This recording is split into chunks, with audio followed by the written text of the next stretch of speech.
नमस्कार, मैं प्रमोद नारायण मिश्र पुनः आप दर्शकों के सामने प्रस्तुत हूँ। पानी टंकी चौक स्थित जनक आयुर्वेद अनुसंधान संस्थान एवं चिकित्सा केंद्र में और मेरे साथ इसके संचालक डॉक्टर ललन तिवारी बैठे हुए।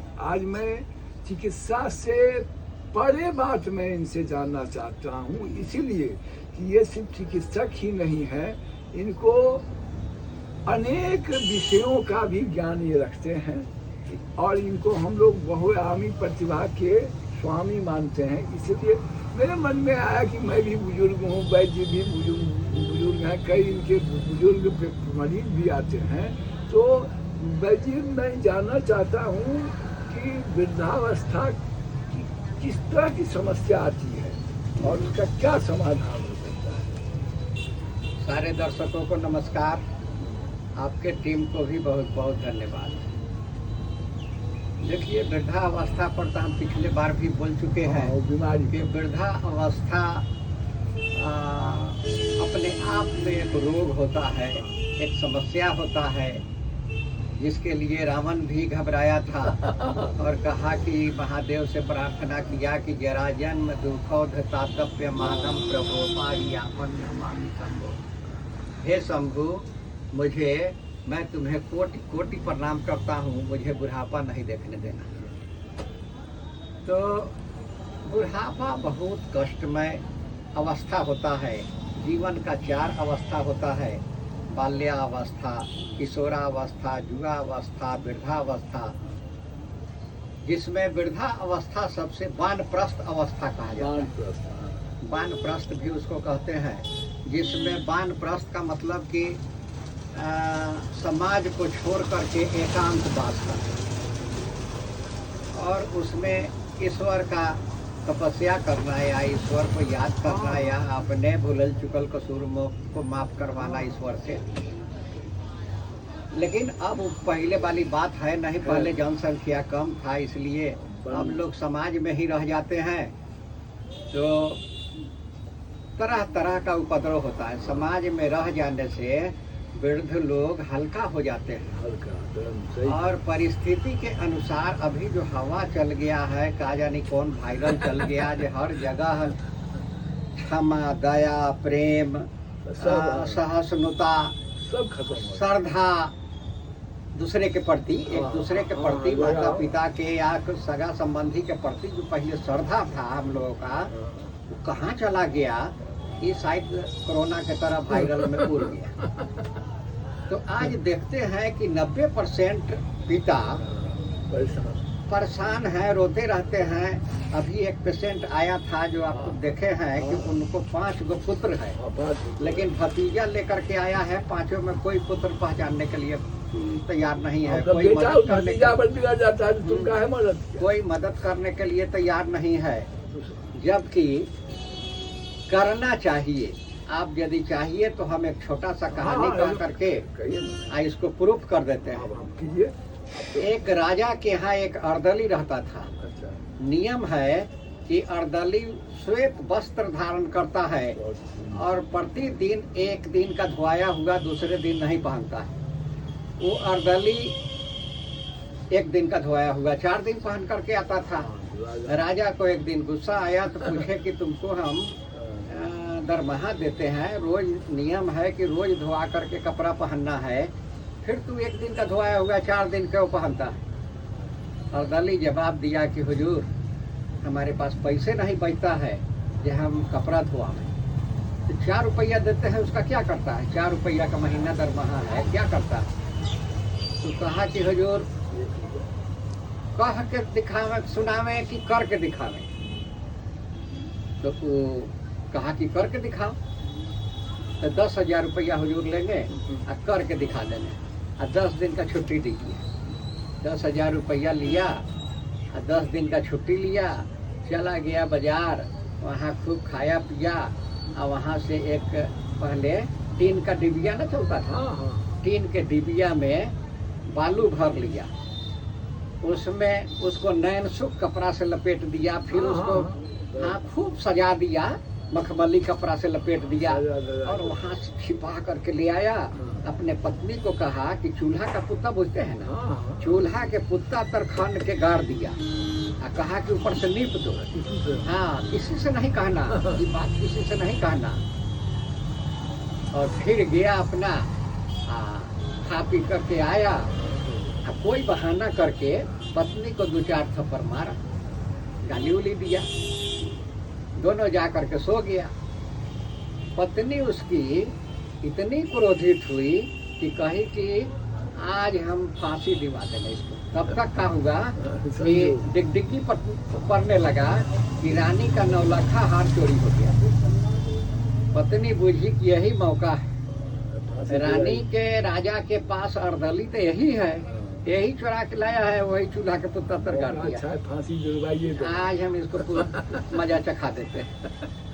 तो वो सुबह चली उठी या चली गई राजा की, राजा को सारा बात बताई कि 9 लाखा हार का चोरी आप ही का नौकर किया है, चलिए कहाँ रखे हुए हैं सो हम बता देते हैं। राजा को साथ लेकर के आई, सेना सब आया, फौज आया, सब आया साथे। वहाँ बताई कि इसी जगह खंड के गाड़े हुए हैं। तब उस जगह खोदा गया तो निकाला गया, एक एक करके खोला गया। जब खोला गया तो इतना सजा के रखे हुए था कि लगा कि ओ यही 9 लाखा का हार, इसी में 9 लाखा हार है। जब उसको खोला गया तो उसमें एक डिबिया निकला, डिबिया में से बालू निकला। राजा पूछे कि हमारा नौकर कहाँ है, अर्दली कहाँ है? बड़ा चादर तान के सोए हुए हैं। तो वो चादर उसको उठा करके सिपाही ले आया कि राजा बुला रहे हैं। राजा साहब पूछे कि सब क्या महाजरा है, क्या कर रहा है ये सब? राजा को अर्दली कहा कि हुजूर हम आपके आदेश का पालन किए हैं, आप 4 सवाल किए थे ना हमसे, ये क्या करता है, 4 रुपया का क्या करता है? तो 4 रुपया का हम आपको कहे थे हुजूर, ये 1 रुपया कर्जा सधाते हैं, 1 रुपया कर्जा लगाते हैं, 1 रुपया गड्ढा में फेंक देते हैं, 1 रुपया दुश्मन को खिलाते हैं। तो हुजूर प्रमाणित कर लीजिए कि 1 रुपया हम माता पिता जो हमको खिलाए हुए हैं, हम पर कर्जा लगाए हुए हैं, हम उसको खिला करके सेवा करके सधा रहे हैं। दूसरा है कि हमारा बाल बच्चा है, उसको हम 1 रुपया खिलाते हैं जो कल वो हमको खिलाएगा, उसको कर्ज होगा, उस पर हम कर्जा दे रहे हैं। और तीसरा है कि ये पेट ऐसा गड्ढा है कि जो कभी भरता ही नहीं है, सुबह में भर दीजिए तो शाम में खा ली, शाम में भर दीजिए तो सुबह में खा ली, तो ये गड्ढा में भरते हैं। 1 रुपया हुजूर दुश्मन को खिलाते हैं। यदि सचमुच हम चोरी किए रहते तब तो आज ही हमको ये दुश्मन फांसी दिलवा देती। यही हुजूर हमारा खर्चा है, कपड़ा धोलाने के लिए पैसा नहीं मिलता है। राजा उस दिन उसका दरमाहा 6 रुपया कर दिया, 4 रुपया से 6 रुपया कर दिया। कहने का तात्पर्य ये है कि हर आदमी को माता पिता होता है, हर आदमी को संतान होता है। तो माता पिता का जो ऋण है वो ऋण होने के लिए आज कोई तैयार नहीं है। सब माता पिता के ऋण से ऋण होने के लिए कोई तैयार नहीं है। कोई महसूस करने के लिए तैयार नहीं है कि हम भी बूढ़े होंगे और हमारा बाल बच्चा भी कल इसी तरह व्यवहार करेगा हमारे साथ। तो ये एक समस्या है, समाज का एक समस्या है कि 90% लोगों का बाल बच्चा नहीं पूछ रहा है अपने माता पिता का। इस परिस्थिति में माता पिता को चाहिए, पढ़े लिखे माता पिता को चाहिए कि वो मौन हो जाए, मौन धारण कर ले, बहुत कम बोले, कम खाए, गम खाए और कम बोले, और जो हो रहा है बर्दाश्त करके देखते रहे। और यदि जवानी में कुछ कमा रहा है तो उसमें से बाल बच्चा से छुपा करके कुछ रखे, पूंजी रखे कि बुढ़ापे में बाल बच्चा यदि नहीं पूछता है तो उसका उपयोग करके वो अपना पालन पोषण करे, चाहे वो अपना दवा बीरो करे। यही समस्या है अभी, यही समाधान है। कि बूढ़े लोगों को यदि बूढ़े हो गए हैं, चाहे वयोश्रेष्ठ हो गए हैं, तो आप कुछ काम करते रहिए, बैठिए नहीं।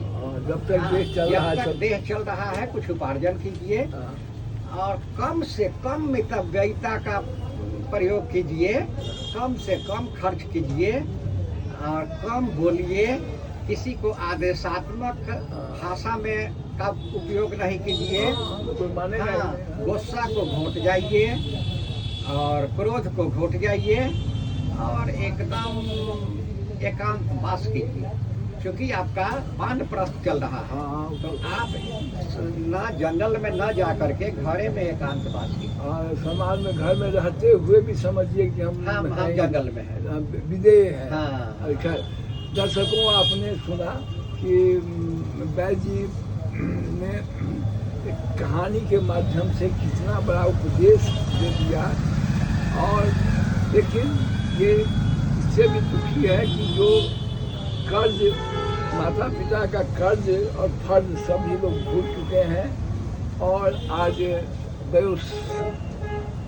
श्रेष्ठ जो हैं बहुत परेशानी में हैं, बहुत कष्ट में हैं। शारीरिक, आर्थिक, मानसिक तीनों रूप से वो कष्ट है। इन्होंने उपाय भी बताया कि भाई इसके समाधान, किसी का स्वभाव तो बदला नहीं जा सकता है, स्वयं को ही हम बदल लें, मौन रहें और जब तक शरीर चलता है करते रहे। आशा है ये वीडियो आपको पसंद आएगा। सारे दर्शक और पसंद आवे तो लाइक, शेयर, कमेंट कर और सब्सक्राइब भी कीजिए। धन्यवाद।